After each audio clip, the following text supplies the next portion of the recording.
I'm really passionate about holistic wellness, mind, body, and so on.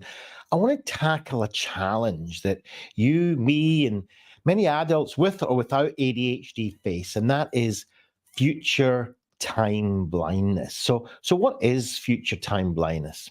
Well, it's a kind of a feeling that time only exists as now or not now, right? So we're aware of future tasks or commitments, but they just don't feel actionable until they become the now. And this can cause a lot of anxiety and emotional pain. And I want to kind of recruit this anxiety and emotional pain onto our side. So, first, let's normalize this, right? So, our experience isn't wrong. Okay, we've got to get away from this judgmental kind of living. So, it's kind of a unique way that our brain processes time, right? So, being willing to experience this is the first step towards this kind of holistic well being for a better quality of life. And we can do this by practicing being willing to experience our experiences without judgment, right? So, whatever we do is an experience. It's not a good thing, a bad thing. That's all relative. We want to just be able to accept that future time blindness is part of our reality, right? It's neither good nor bad. It just is. And this kind of mindset will allow us to take real committed action. So, a kind of a practical tip that I use is a kind of what we kind of call a time anchor system, right? So we pick out some activities that we do daily. So, I get up in the morning. One of the first things I do is to go in and have a shower. And when I come out the shower, I already have this kind of urge to do my teeth.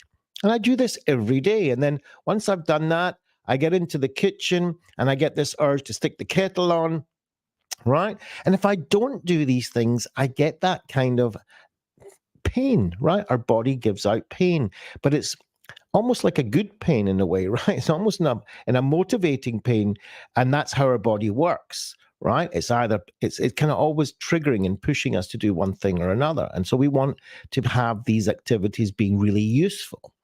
And so once we start doing things in the routine and practicing, our brain will create those neural pathways and it'll start to become what we call a habit, right?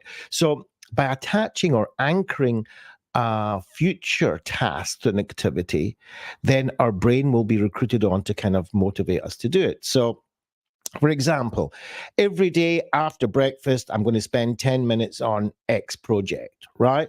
And I do this every day, every day, every day. And our brain kind of gets recruited on. And this helps make that not now feel more like now, right? And our brain pushes us to do that. So another thing is like I align my actions with what's important for me, right?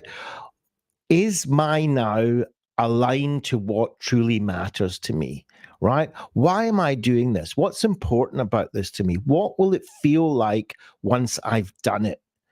And these kind of small steps I can take to move closer to my values at this present moment in time, is this going to do it for me? And when I realize that these are the things that are important to me, this is how I want to show up in my life, this is the kind of human being I want to be, we get that urge to actually do it, and it becomes the now for us. And we've got to understand that that anxiety or that pain that we feel is really real. And it's also an opportunity for growth, though. And I really encourage you to make room for those uncomfortable feelings that we get as we take those steps to align our behavior with our values. You're not stuck, right? You're on a journey, and we're all on a journey, and we've got to really kind of get really into this journey that we're going along. And you got to remember, you're not alone in this, right? I'm here to offer not just tips, but really a supportive community that understands you. And I believe in a holistic approach that nurtures your mind, body, and soul. And I'm really committed to helping you find that balance. So that's all for today. If this resonated with you, please like, share, and subscribe. Take care and see you.